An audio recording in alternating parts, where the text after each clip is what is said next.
கடினம் தோன்றும் சில நிமிடங்களில் உம்மை இகழ்ந்து பகைத்து பிரிந்திருந்தேன். நிலைகள் தடுமாறும் நொடி பொழுதில் உம்மை ஐயோ ஐயோ நோகடித்தே. மனம் விட்டு பேச வைத்திரே, நெஞ்சார என் மனதை பாட வைத்திரே.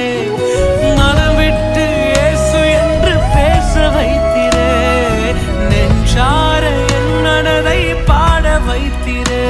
என் வாழ்வினில் இது மட்டும்